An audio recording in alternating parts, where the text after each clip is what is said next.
This is the ISG Digital Dish.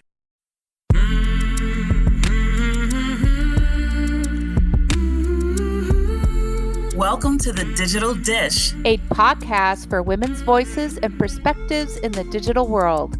I'm Lois. I'm Missy. And I'm Jeannie. And we want to make sure smart women and their points of view were being heard. Hey, Lois, how are you? I'm good, Jeannie. Gosh, we haven't chatted for so long. I'll tell you what, I have coming up, this episode is a panel discussion with three young, interesting women in the digital field. The two of them work for ISG, and one's a friend of mine who is a web content design and content. So, but we really just sort of talk about marketing and how their careers came to be. So very thoughtful. I'm excited because I know two of the folks that you're interviewing, Hannah and Taylor, because they work for ISG, and I work with them quite often, and they are such creative women. They have ideas, they have such a good grasp on what the broader market needs and gets excited about when it comes to digital ideas and topics. And so I'm just really looking forward to their slant on the world and, you know, kind of how they even got into this, because it seems like they're the perfect choice for working in digital and marketing and comms and getting people excited. So it's a great space. Yeah, so I'm really excited about this one. And I also wanted to mention that we've got a whole bunch. Been attending, Missy and I have been attending all these different conferences. Yay, we're in person again. And so we're capturing a lot of different voices and different people to talk to. So we just came off the Tech Exchange Smart Manufacturing one. And I have to say, it was really exciting. We could talk about it more another day, but the men are just as interested in what we're doing as the women. So we're just like doing some really great outreach. So I'm really excited to get more voices into this. So. And I have some big news. Okay.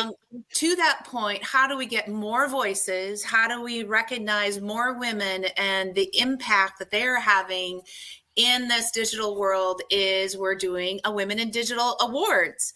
We're doing a yearly award, and we're kicking it off this year, whereby, you know, we want to get voices and ideas and really highlight the amazing things that women are doing, whether they're having great women in digital programs themselves, or they're a great mentor, or they're a great thought leader. And, you know, we want to bring that visibility and get those ideas and those thoughts and inspire other women to do the same thing. So we're pretty excited about that program. We're going to kick that off here shortly. And, I'm looking forward to talking more about it. And hopefully we can interview some of those great women. That sounds really exciting. So, all right. Well, everybody just give a listen to this really thoughtful, interesting conversation on the digital marketing and how do you get into these different, how do you grow in your career? So these women are going to be a great listen. So enjoy. Today, I have a great panel of young women, Taylor, Hannah, and Allie. So we're going to talk to them about digital marketing, the type of job they have. Allie is, in fact, into content design. So that we're going to talk about how digital affects them and how they got to where they are, because this is one of the things that the Digital Dish likes to do, is to talk to women and say, here's an opportunity, here's some ways to go about work and finding your role in life. So Taylor, because you're up there on the screen on my right, I'm going to let you go first. So introduce yourself and what you do. Hi, I'm Taylor Card, and my, official title is a marketing manager. I think one of the things that marketers like to say most often is that we're wearers of many hats. I definitely wasn't a small child who said, I want to be a marketer. You know, that wasn't how I started off in life. In fact, my passion has always been books and the written word. I've always loved to read and write. I think I wrote my first book, quote unquote, when I was in second grade. And I went to school for that too. So I went undergrad for English and Spanish, and then I did an MFA program, so a Master of the Fine Arts in fiction writing, and actually really pursued writing for a long time. But I also started as an intern at ISG, a summer intern, the summer before my senior year of undergrad. it's almost 6 years later from that point. And I'm still at ISG. Still here. But that's really a progression, right? I was going to say, Okay, what good. really happened was that, I started as the summer intern. I was working 5 hours a week. Then I moved to like 20 hours a week. And, now I'm full time. But I really started to develop a passion for marketing. I think it ties into my passion for storytelling. Marketing is really a lot about storytelling. It's often referred to as both an art and science. I've always been someone who's more a fan of the art side of everything that I do than the science side. But I think the science side is also really sort of like data and numbers in terms of, measuring your success and learning about your audience. All of that keeps you grounded when you're, also concentrating on the art, which is, language and visuals and that those powerful things. So that's Taylor. Wow, that's great. I'm going to come back to this. I'm taking notes while you're talking, so I've got some questions to ask you. But I love the way you combine passion, art, and science, and you have a passion for it. And I think that's something I always look for, talking to people about what their job is and how to find it. So thank you, Taylor. Hannah, tell us about how you got into market. What's your title? I'm also a marketing manager here at ISG. I have taken a very windy road to get into this role. Like serendipity. I'm a big fan. Okay. Like Taylor, I never thought I would end up in marketing, but basically I went to university and studied nursing. So very, very different hat that I was wearing in that role. Eventually, I moved into retail, where ultimately I headed up US operations for a British retail company here in the US. And then an opportunity popped up to join ISG, where I started as an event producer 3.5 years ago now. So very long, windy road, but I think at the core of that, I love people. I love learning about them, how they think, their individual stories. And that's kind of played into this role in marketing, just, understanding what's the best way to sort of talk to them and get a message through. So it's been a fascinating journey, but I'm loving it. Well, that's great, because I could see the connection between the people and the nursing. That's the one I could see. Everything else was great and serendipitous. That's cool. Definitely. Yeah. Allie, introduce yourself. Hi, I'm Allie. I'm currently a content designer, and then I do freelance UX writing on the side. I did not have like a straight road like most people that are kind of within our industry to getting this job. I started off in retail, worked my way through management, got super bored and wanted weekends off. And then I got a new job, and I was actually doing a lot of designing of like cases at a jewelry store. So you would design like their layout, and then that turned into actually designing like some bus forms and planning like a 3,000 square foot addition. Then I got bored with that. Then I moved to another role where I was like, I want to be businessy. And I got to fill a bunch of gaps. And then I was there for 4 years. And then I just recently landed this amazing role, which ties in with me getting my master's degree in human computer interaction. So not only do I get to do content design in this role, I get to do a lot of like UX research and just a lot of like fun stuff where you're looking at psychology, science, business, and where creatives meet. I love this. So you guys have all come from a really interesting point of view and tell me if this is true. It sounds like you all followed your passion or followed what interested you. And that's how you ended up where you are. And this is not to say you're ending up, because to me, you guys are going to make some more changes. What do you think is some of the challenges that people see in careers? Like if you're a college person and you're looking for what's my next career, what would you say to your person in college who was pursuing a career? What would you say to them? Let's start with Hannah, just randomly. Oh gosh, what would I say? I think growing up, I always had this vision of where I needed to be at 30 and, so on and so forth. And it was quite discouraging, I think, when I reached a point in a job that I just didn't feel inspired and I was bored. And I think I would say to myself, this isn't the end, you just keep an open mind. And whenever an opportunity presents itself, go for it, all guns blazing, just leap towards it. And it's been fascinating to see kind of where that attitude has taken me. And I think, 20-year-old Hannah would look forward and be excited by where I am now. So yeah, it's been Taylor, you look like you're ready to jump in. At all times am I ready to jump in now. No, honestly, Taylor, I have to say I have a undergrad in English literature, so I totally get where you're coming from. But I have a master's in technology management, so go figure. Yeah, but it took me years to get everything. So just so you know, it took me a long time. Yeah, I stuck with that the English thing for a little bit longer than I think most people do, because I think one of the challenges that I saw in my whole life, but especially in undergrad, is the what are you going to do with that question? Your dreams aren't practical. Your passions aren't practical. How are you going to make money off of that?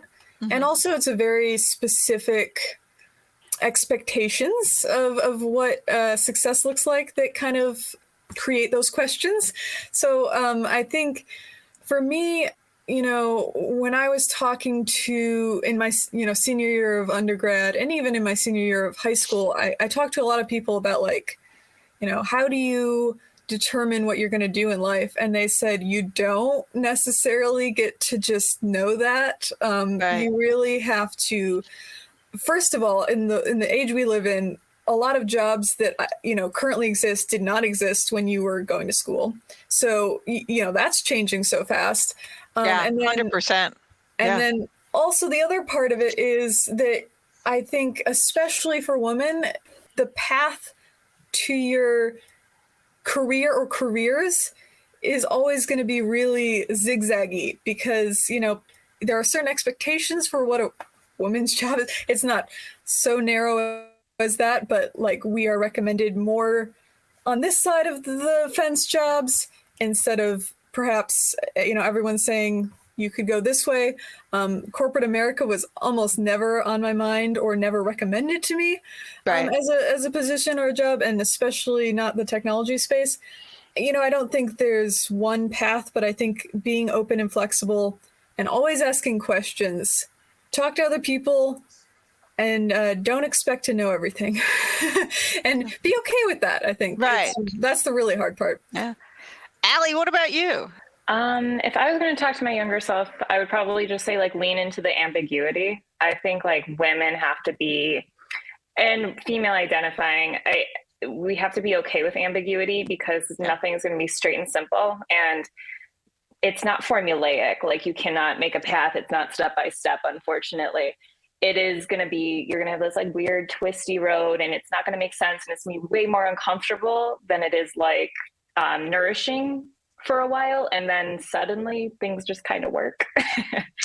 That is interesting. Yeah. An important thing for people to realize is you could check every box off. You could have everything on your resume and you go to apply for your dream job and you don't get it. And you're but why? And it's because sometimes you don't. And you have to get over that, and you have to be able to roll with the punches. So I think developing a identity that's outside of your career will actually get you the career that you want. Wow. You guys are great to talk to because I'm inspired and I'm deep, I'm way into my career.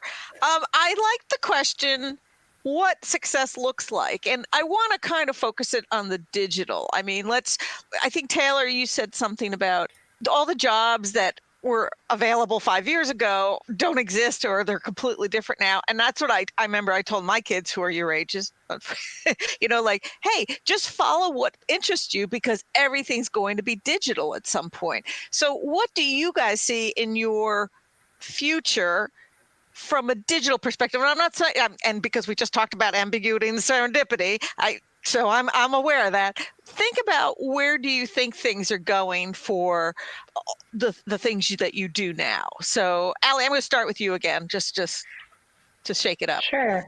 I think success in the digital realm, gosh, it's so hard to say because once you think something's going to happen, it's totally different. I guess wars happen, pandemics happen, things like that. Right. Yeah. I guess success for me would be being able to keep on top of the trends and adapt to them and not be so pigeonholed in the role I'm in today so that I don't get the role I'd want 5 years from now. Because 5 years from now, I'm going to be a completely different person. And that person won't be able to do the job I'm doing today, hopefully. That's my hope, at least. Yeah. So it's being open to that, being open to the fact that like, perhaps I'm doing a lot of design work now, but later I'm doing more research and growing into that and being okay with being like, I'm no longer like so much of a designer, but I'm more of a researcher, or whatever that looks like for me. It's just being open to that, but still staying within your values, like professionally, that you want to showcase to everybody. Right. Hannah, I keep leaving Taylor last. I don't mean to do that, did I? Taylor can go first. Okay, Taylor, you can go. So what do you see the future looking like in the digital world? Because we're the digital dish, but also because like I'm thinking about all the things in events and marketing.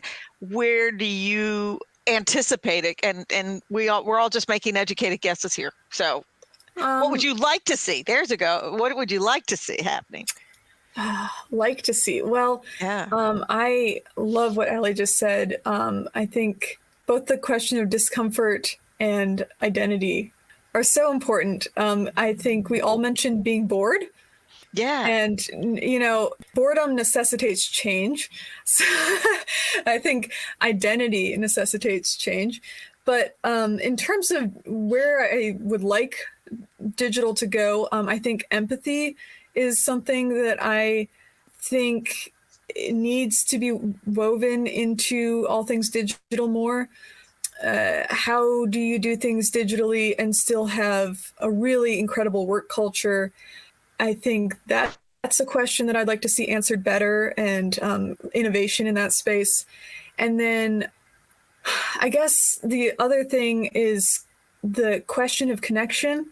So we are so touched in every part of our life, notifications every day, devices. How do we balance? Or one of the hosts of the show, Missy Lawrence Johnson, always tells me, Taylor, it's not balancing, it's juggling.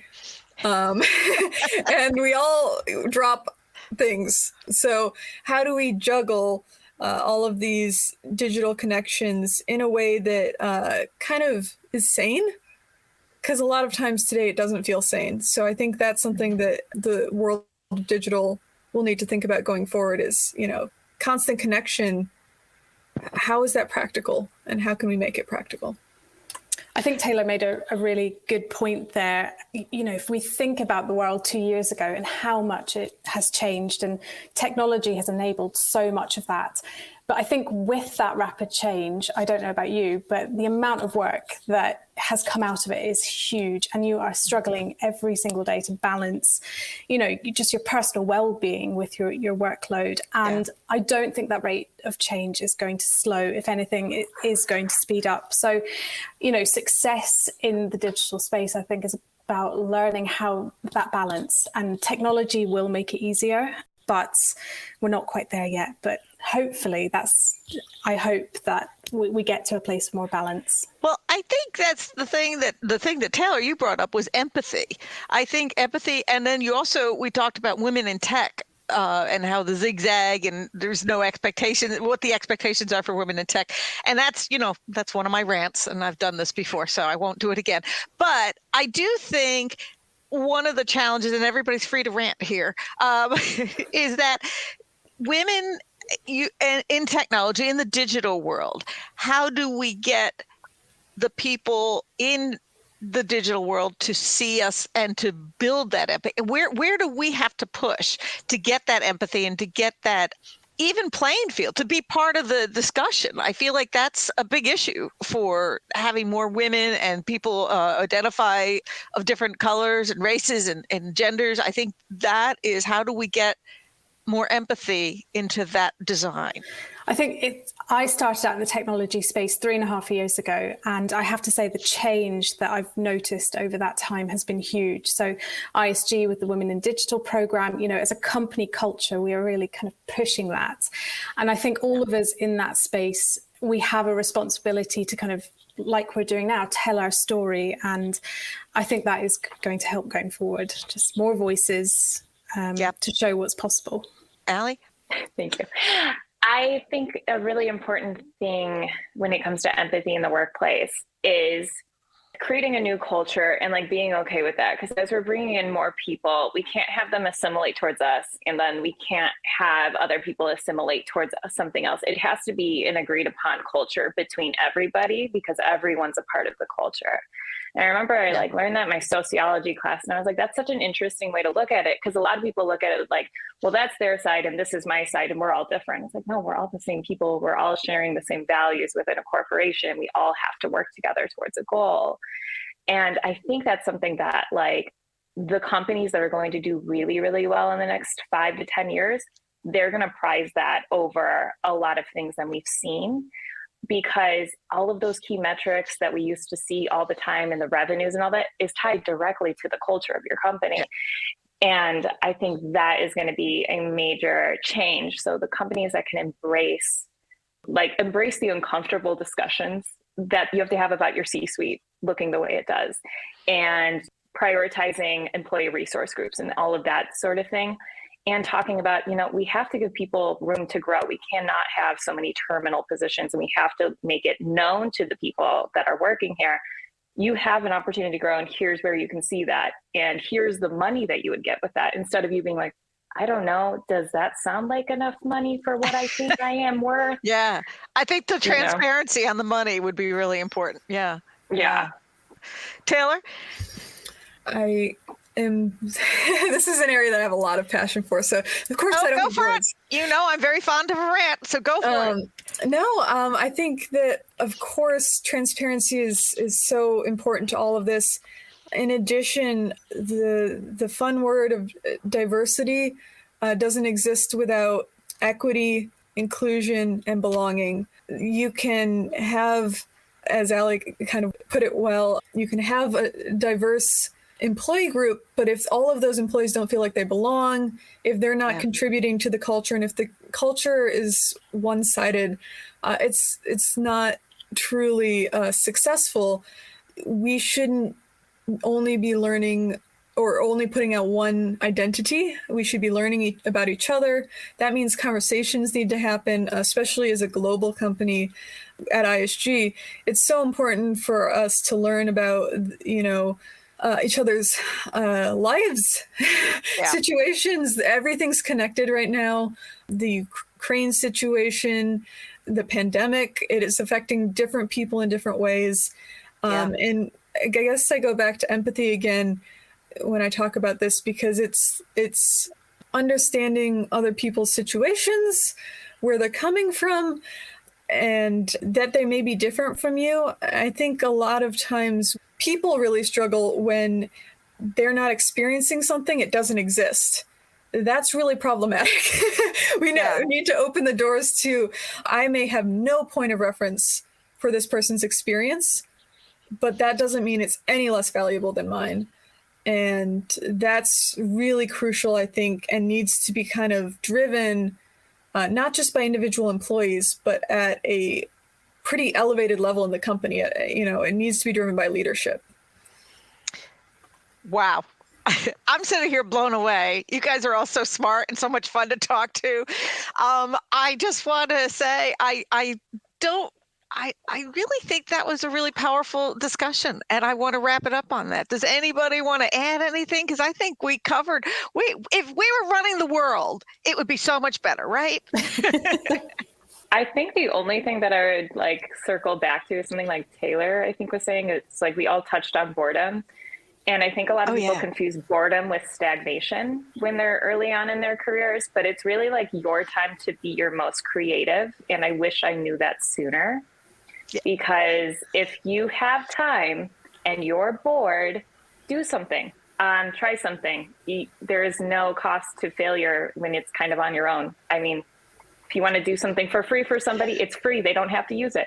Right. So do it. And that's where, you will get a little more impetus in your career and all of that. I'm going to add to that, Allie. I love the idea that you brought up failure. I think we're all so afraid to fail. And I think women are under a tremendous amount of pressure to be successful and to do everything. And we're juggling, as Missy Lawrence Johnston said. But I'm like, you know what? It's okay to fail. Sometimes if you fail, you learn more from that than if you were doing everything right. So be okay with dropping some of those juggling balls. Yeah. And the way you talk about your failure is going to be the way other people receive it. So, I mean, you know, of course, other people are going to, you know, there are going to be some people that are like, oh, of course a woman failed, you know, but for the most part, in probably a lot of organizations, if you're just like, okay, I'm going to try this instead. And if you're already ready, it's fine. Yep. No, I think I don't know who said it or if I'm going to directly quote them correctly, but the basic message was normalize doing things that you're bad at, because that's where you learn. Yeah. You don't have to I think I had this stuck in my head for a really long time. And like, as a child, this is really easy to do.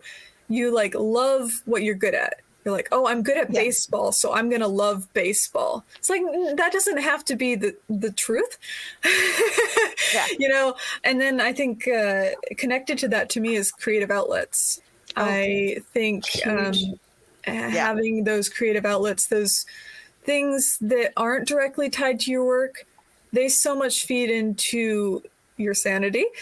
But also it's shocking sometimes how much doing something completely unrelated to supposedly completely unrelated to your day job can feed everything that you're doing at work. No, it totally feeds your creative energy, and you're absolutely right about that, Taylor. And you did say something earlier about the art, the combination of art and science. They're not as far apart as everybody thinks, you know? So I think you're right. The art and the joy of doing something that brings you creative spirit can feed into your ability to analyze and provide, you know, like a scientific or a digital or technical aspect. And that is it's the creative side that solves and creates the solutions, not just the artistic side, though the artistic's nice. Yeah. And I think that's the beauty of tech is like, we found out that like, not only do people not have, like people aren't binary. There's not only two different types of people that can go into tech, but also you don't have to be right-minded or left-minded to do a certain thing. You are a full person. And that's like the beauty of going into tech positions or anything tangentially related. Awesome. Certainly. There's nothing that says that anybody, whatever their background is, can't do this. They're bringing a new perspective. Oh man, that was a great conversation. I just enjoyed it. But also I kind of feel old. I do feel a little bit old. And I guess it was like to be young again and have this future in front of you. I just, you know, their discussion, and I actually looked this up while they were talking because I wanted to see how many times do people change careers, and it's like 3 to 7 times that people change careers.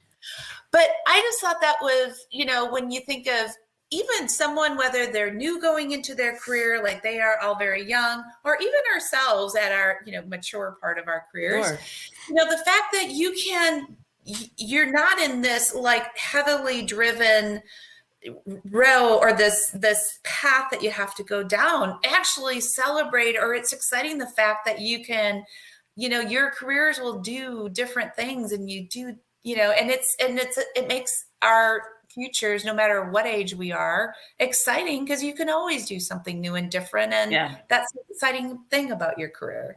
It's like the reinvention piece of like nothing's truly permanent. And really you have to evolve and adapt. I think it was Hannah who was talking about just this idea of zigzagging and not being permanent. That really stuck out to me because I used to think, wait, I don't have like this track that says I'm a consultant or a track that says I'm HR or a track that says I'm IT. I have the Forrest Gump resume. It's like, how did you do that? It took you from here to there. So when Jeanne was like serendipity, I was like, yes, that's right. You know, the universe aligned it and it all makes sense now. But when you're in it, it's like, what? But I think Allie had this really great comment about creating identity outside of your career also helps you get to where you want to go, because really it is the whole person, right? The job is what you do part of the day, who you are and your family and your interests are another part of the day. And I think the two, even though sometimes it's good to separate the two for sanity reasons, but you also gain so much from both and you take both to the next step of your journey. And I thought that was also insightful. Like how many times have we done something that has nothing to do with work, and in that moment you have that spark, you know, like that's what I've been needing to get to all day that I haven't been able to. But yeah. I also liked Taylor talking about like this weaving in empathy through every single thing. And she just has a way with words, right? Given her background. And of course I was like falling out of my chair, like, yes, exactly. Yeah. We don't know how to do it quite yet, but at least we're thinking about it. Yeah. And the diversity, I guess I've always thought too, when you work in leadership teams, you look for diversity amongst those teams, right? But amongst those leaders, because diversity does bring better, more strengths, more compatibility, as well as make sure that you're covering off all those things. And that whole idea of diversity, taking it not just around men and women, but also backgrounds and all the ways in life that or working with people who are not just like you is a strength, because then you can understand and appreciate where they're coming from. And that just adds strength and richness to what we do. I've been saying like digital demands diversity, but truly this is a perfect opportunity right now as people are doing this, the great reprioritization that I call it. You don't necessarily need to already have 4 or 5 different degrees and certifications in computer science or know how to code to work in digital or do something in digital. So I think that is a testament to all 3 of them. Yeah, in there, even in marketing and communications. And isn't that something that we desperately need today? Yeah, like your boredom could be a segue to that creativity and innovation, and it gets you to reinvent yourself in your career, agnostic of how seasoned you think you are. Once you hit that moment of, not really feeling this anymore, it might be time to either do something different within your space or completely just kind of change it up. Reignite. And it's never too late, even for those of us that are more mature down that path. We can always We're seasoned. We're wise. We're seasoned. Wise. That's what it is. Good way of putting it. Well, I was very, I'm so glad that Jeanne had that discussion with them. That was fantastic. And I'm looking forward to see. I know that you guys went to this great event and has some pretty exciting interviews coming up now. I'm looking forward to that. Well, it was good seeing you again, Missy. I hope you are doing well, and we'll talk again soon. Thanks for listening. If you like our podcast, please subscribe and rate and review us. Thank you.